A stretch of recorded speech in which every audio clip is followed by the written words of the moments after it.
talk about the Iranian regime. The worst use of the word legitimate maybe should be tossed out. Is it a recognized regime? We got them all over the world. We got embassies with some of the worst people in the world. Take that fella down there in Zimbabwe. He's elected, I guess, in his own way, whether he stole it or not. I think he won with his tribe. He's a horrible human being, Robert Mugabe, yep. Comrade Bob. But if, I said, well, unfortunately, that's the legitimate government of Zaire or whatever that is, Zimbabwe, I might be accurate, but I wouldn't be praising it. And in a sense, that is as much, I guess, a legitimate government as Stalin's was of the Soviet Union when FDR recognized him in 1933, and as Hitler was when we had an embassy there for 8 years. I mean, we all know about the Third Reich, but we recognized it as the legitimate government of Germany. That doesn't say we liked it. It just says for the purposes of diplomacy, it's the recognized government of the country. Look, Pat, I know we can't solve the world's problems, and you and I aren't going to solve them here now.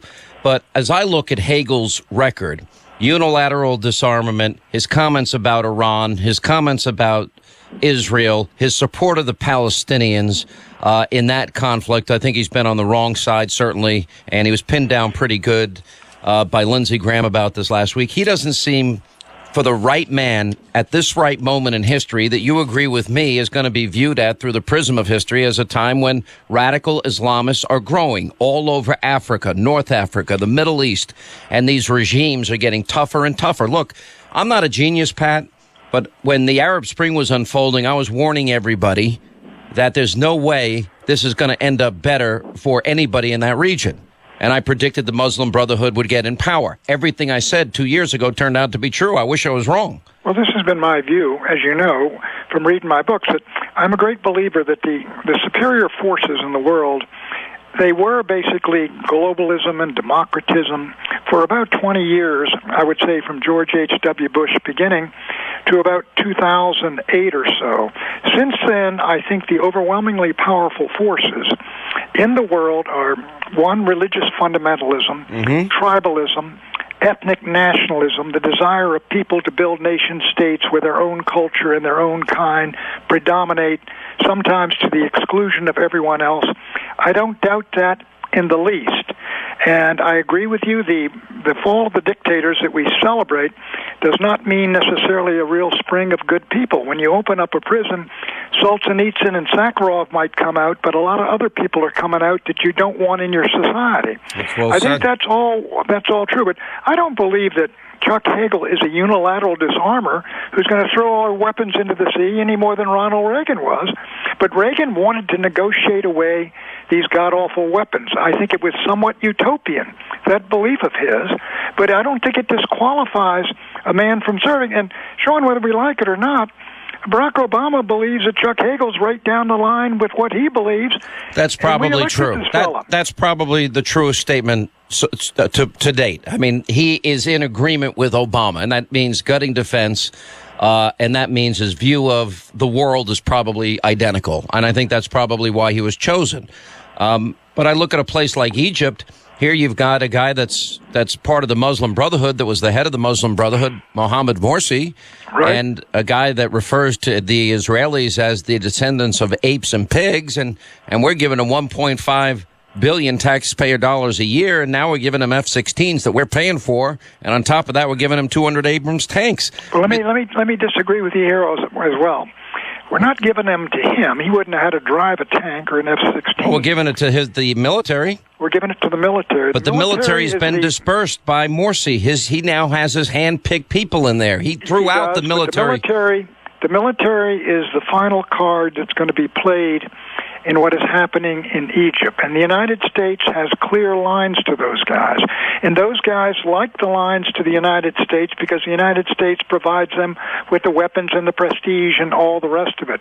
And in this game that's coming, Sean, I don't think we should deal ourselves out by saying we're cutting off all military aid.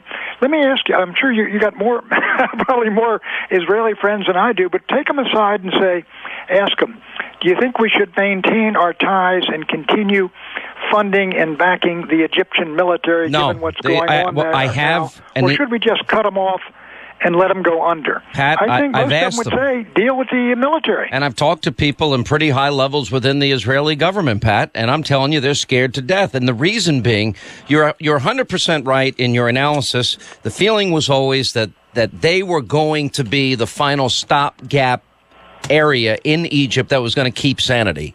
All right, but unfortunately, all right, but the generals that were in charge under Mubarak are now gone. Right. And they've been displaced.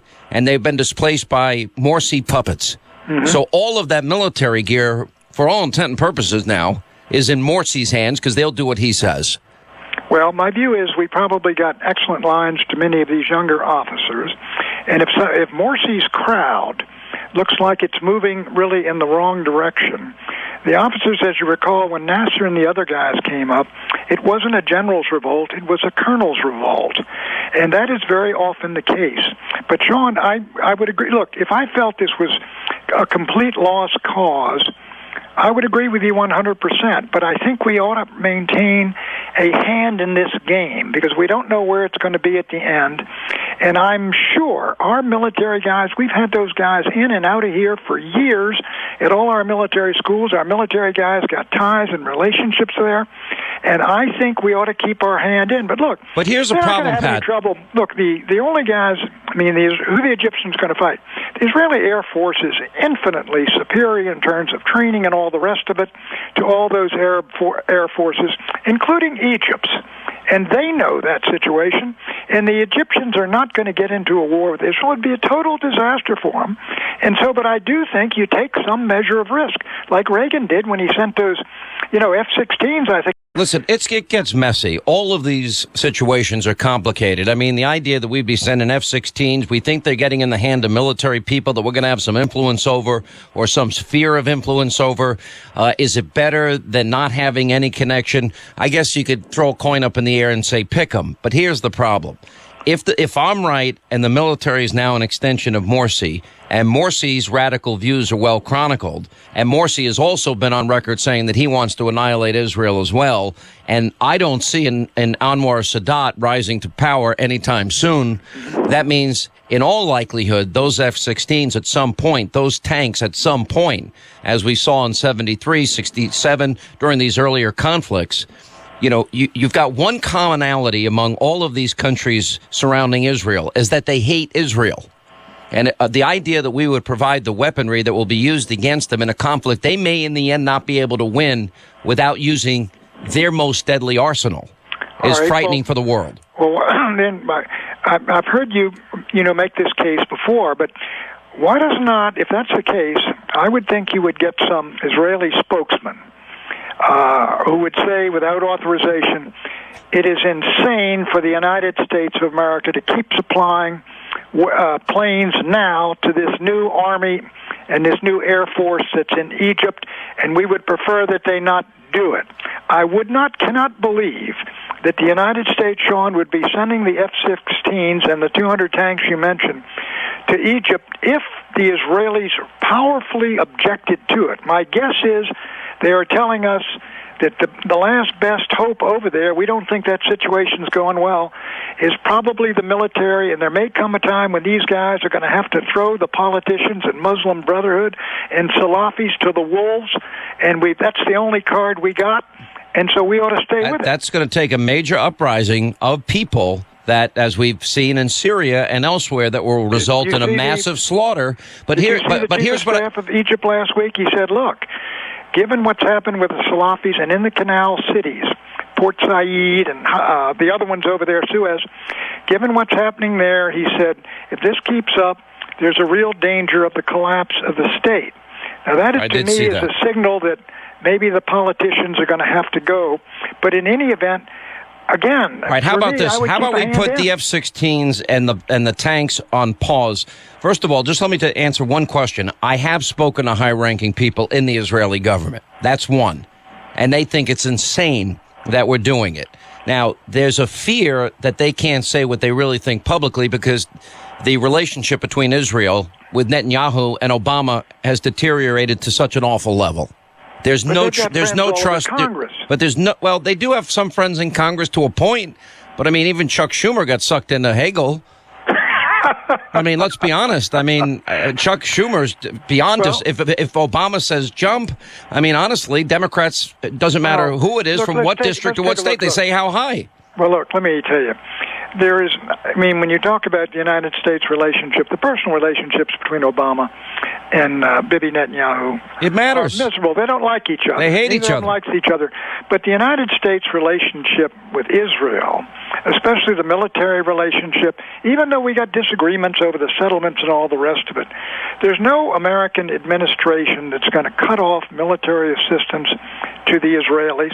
And I don't think there is anyone, given the opposition in this country, the evangelical Christians, the Israeli lobby, the folks in Congress and elsewhere, that is going to ever force the Israelis to get off the West Bank or huge slices of the West Bank. Obama's already tried it. I think it's not going to work. I think after the election, looking at the results and demographics, I think this president has misinterpreted it all. And I think he's in over his head in all foreign policy. I don't think he really understands foreign policy. But you really think, but the country doesn't want the John McCain, the Uber Hawk stuff. It's fed up with that. It's had so many I'm not disagreeing with that, but I'm telling you, at some point, and I know the United States gets dragged into everything. Well, let me say this is one point. You look over there, and from what we've been saying, you look at Mali, you look at the disaster in Libya, you look at what's happening in Syria. Iraq seems to be falling apart. All of those places over there, the Hamas, Hezbollah, and all the rest of it, it's imploding. Seems to me that the efficacy of U.S. military power going in there and getting our guys killed and wounded. No, I'm not. Limited if it's not down to virtually zero. I'm not disagreeing. The idea of Obama staying out of some of these things, quite frankly, is that's simpatico with me. Pat, I'm going to go back to calling you an isolationist. I got to go. I appreciate you being with us. 800-941-SEAN is our number if you want to be a part of the program. Quick break. Right back. We'll continue. Breaking news today and tomorrow. Don't miss one day. This is the Sean Hannity Show.